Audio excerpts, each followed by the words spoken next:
मेरे पेज से जुड़े हुए समस्त विद्यार्थियों और मित्रों का हार्दिक अभिनंदन। आज मैं आपको इस वीडियो में पढ़ाने वाला हूँ कर्मधारय समास, जो कक्षा 6 से लेकर के 10 तक है और जो शिक्षक भर्ती की तैयारी कर रहे हैं या अन्य किसी एग्ज़ाम प्रतियोगी परीक्षा की तैयारी कर रहे हैं, उनमें से है संस्कृत व्याकरण।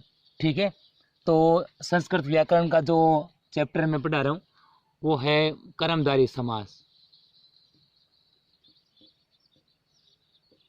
कर्मधारय समास, इससे पहले हमने ऐसे पढ़े हैं विस्तार से। एक तो अव्ययभाव समास पढ़ा है और एक द्विगु समास, द्वंद्व समास भी पढ़ा है, लेकिन दो समास हमने अच्छे से पढ़ लिए हैं। उनमें किसी प्रकार की कोई कमी हो तो आप मुझे कमेंट करके बता सकते हैं। आज हम पढ़ रहे हैं कर्मधारय समास। अब इसमें देखो, ध्यान रखना, ये है कर्मधारय समास। इसके दो प्रकार है। इसका जो पहला प्रकार है वो विशेषण विशेष्य कर्मधारय समास, विशेषण विशेष्य कर्मधारय समास है। ठीक है, अब इसमें देखिए मुख्य बातें कौन सी है। नंबर एक ये है कि इसमें कर्म की प्रधानता होती है। कौन प्रधान होता है? कर्म प्रधान होता है। नंबर एक बात ये है। नंबर दो, इसका समस्त पद व समास विग्रह दोनों प्रथमा विभक्ति के एक वचन में आता है। यदि आप समस्त पद बना रहे हो तो भी प्रथमा विभक्ति का प्रयोग करना है, या समास विग्रह बना रहे हो उसमें भी प्रथमा विभक्ति का प्रयोग करना है। ठीक है, अब नॉर्मली हम ये जानते हैं कि 99% जो शब्द आते हैं वो पुल्लिंग, अकारांत पुल्लिंग, अकारांत स्त्रीलिंग और अकारांत नपुंसकलिंग का आता है। ठीक है, अब आप ये देखिए, यदि इसका मैं आपको पहचान बता रहा हूँ, समस्त पद की जो पहचान होती है वो आपको अंतिम पद से होगी। बस कर्मधारय समास की यदि आप पहचान कर रहे हो समस्त पद की, तो किससे होगी? इस अंतिम पद से। अब देखो, मैं आपको शॉर्ट में बता रहा हूँ, अच्छे से आपको याद हो जाएगा। अंतिम पद में क्या आता है? यदि पुल्लिंग होता है तो उसमें ए विसर्ग आएगा, यदि पुल्लिंग हो तो। और यदि स्त्रीलिंग होता है तो उसमें आ आता है। और यदि नपुंसकलिंग होगा तो उसमें अम आएगा, ए आ और अम। इससे आपको पता चलेगा कि पुल्लिंग, स्त्रीलिंग या नपुंसकलिंग। ठीक है, अब देखिए ये तो इसकी पहचान हो गई। अब यदि आप आगे इसका समास विग्रह कर रहे हो, क्या कर रहे हो? समास विग्रह। ठीक है, तो आपको दोनों पदों के बीच में क्या लगाना है? दोनों पदों के बीच में यदि पुल्लिंग होता है तो आपको चेयसो लगाना है, चेयसो। यदि स्त्रीलिंग होता है तो आपको चेयम लगाना है। और यदि नपुंसकलिंग होता है तो आपको चय तत् लगाना है। ये देखिए, ये चेयसो पुल्लिंग का, चेयम स्त्रीलिंग का और चय तत् है वो नपुंसकलिंग का। यानी कि पहले यहाँ पर पहला पद आएगा, फिर चेयसो, फिर दूसरा पद आएगा। वैसे यहाँ भी पहला पद चेयम, फिर दूसरा पद। नपुंसकलिंग हो रहा तो पहला पद चय तत्, फिर दूसरा पद। ठीक है, बिल्कुल आराम से आपको अच्छे से समझ में आ जाएगा और आप कैसा भी सवाल हो आप तुरंत उसमें कर पाओगे।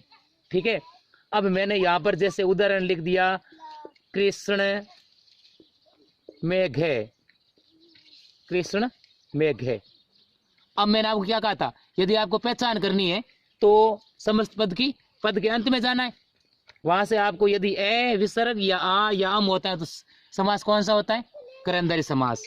ठीक है, यदि समास विग्रह की पहचान आपको करनी है तो आपको यदि दोनों पदों के मध्य में चेयसो, चेयम और चय तत् दिखाई दे तो समास कौन सा हो रहा है? कर्मधारय समास है। अब देखिए विभक्ति कौन सी लग रही है? आपको मैंने पहले कहा था कौन सी विभक्ति लग रही है? प्रथमा विभक्ति। समस्त पद हो या समास विग्रह, दोनों में आपको एक वचन का ही प्रयोग करना है। अब ये लिखा, इसमें देखो कृष्ण और मेघ दो शब्द है, लिंग कौन सा हो गया? पुल्लिंग हो गया। तो अब देखिए बराबर कितना सरल आसान हो रहा है। पहले आप पहला पद लिखिए, कृष्ण है, पुल्लिंग है तो जाहिर सी बात है विसर्ग आएगा।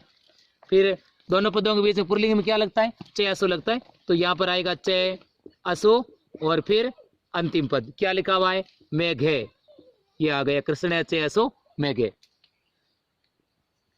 अगला उदाहरण में लिख देता हूं, कृष्ण सर पे, फिर वही बात, पहला पद बराबर क्या आ रहा है, कृष्ण, बीच में क्या आएगा पुल्लिंग के चेसो, और लास्ट में शब्द क्या है, सर पे। ठीक है, और लिख देते हैं पुल्लिंग का, उत्तम जने, विसर्ग पुल्लिंग हो गया, बराबर क्या आएगा, उत्तमे, पुल्लिंग है तो विसर्ग आएगा, बीच में पुल्लिंग क्या लगता है, चेसो, और आगे क्या लिखा हुआ है, जने, ये ऐसे। ठीक है, यानी कि दोनों पदों में समान रूप से प्रथमा विभक्ति लग रही है। जैसे लास्ट वाला पद है वैसे आपको पहला पद कर देना है, पुल्लिंग है तो चेसो लगा देना है। ठीक है, अकारांत और अकारांत, ऐसे ए और ए, स्त्रीलिंग होता है तो आ और आ, और नपुंसकलिंग होता है तो मैं और मैं। अब जैसे यहाँ पर मैं नाम लिख देता हूँ, अगला उदाहरण मैंने लिख दिया चतुर बाला। अब यहाँ से आपको पता लग गया चतुर बाला आकारांत स्त्रीलिंग है, तुरंत पता लगेगा शब्द कौन सा हो रहा है, स्त्रीलिंग आकारांत। अब वापस वही चीज है, कैसे करना है, सबसे पहले पहला पद लिखना है, स्त्रीलिंग है तो क्या आएगा, आ आएगा, यानी अकारांत वाला पुल्लिंग है और अकारांत वाला स्त्रीलिंग है। तो चतुरा और स्त्रीलिंग में दोनों पदों के मध्य में क्या लग रहा है, चेयम लग रहा है, तो यहाँ पर हमने लगा दिया चेयम, और लास्ट वाला पद क्या है, बाला, तो हमने यहाँ पर लिख दिया बाला, चतुरा चेयम बाला। ठीक है, अब जैसे आगे और उदाहरण लिख देते हैं, जैसे मैंने यहाँ पर लिख दिया रम्यो दानम।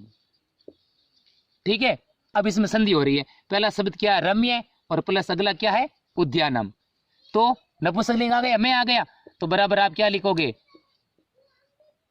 लास्ट वाले पद में मैं है तो इसमें मैं लगेगा, तो आएगा रम्यम, फिर नपुंसकलिंग में दोनों पदों के बीच में क्या लग रहा है, चेतत लग रहा है, तो यहां हमने लिख दिया चेतत, और लास्ट वाला पद क्या है, उद्यानम, तो हमने लिख दिया ये उद्यानम, ऐसे। अगला मैंने उदाहरण लिख दिया नील कमलम,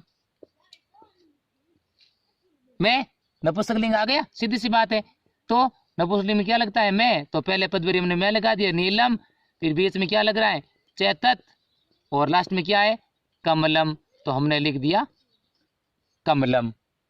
ठीक है, और लिख देते हैं, अगला उदाहरण लिख दिया मैंने पीतांबरम, पीत और अंबर दीर्घ संधि हो रही है, नपुंसकलिंग है, तो हमने क्या लिख दिया यहाँ पर पीतम, नपुंसकलिंग में दोनों पदों के बीच में क्या लगेगा, चेतत, और आगे शब्द क्या है, अंबरम, पीतम चेतत अंबरम।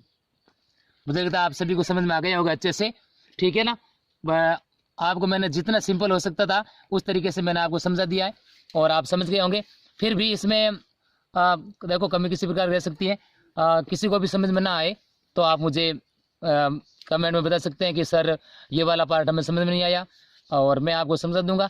और हमेशा सतत प्रयास रहता है मेरा ये कि मैं हमेशा आपकी सेवा में लगा रहूं, और मेरे भी जीवन का उद्देश्य है कि मैं इस शिक्षा के क्षेत्र में अपना ऐसा योगदान दे जाऊं, अपनी ऐसी अमिट छाप छोड़ जाऊं कि लोग सदियों तक याद करें, और आप सभी का साथ ऐसे ही बना रहे। मैं आप सभी का बहुत ही आभारी हूं कि आप मुझे इतना स्नेह और प्रेम दे रहे हैं, और आपका ये स्नेह और प्रेम हमेशा ऐसे ही आगे बना रहे, इसके लिए आप दुआ कीजिए। और अंत में सभी को जय श्री राम, जय श्री कृष्णा, जय हिंद।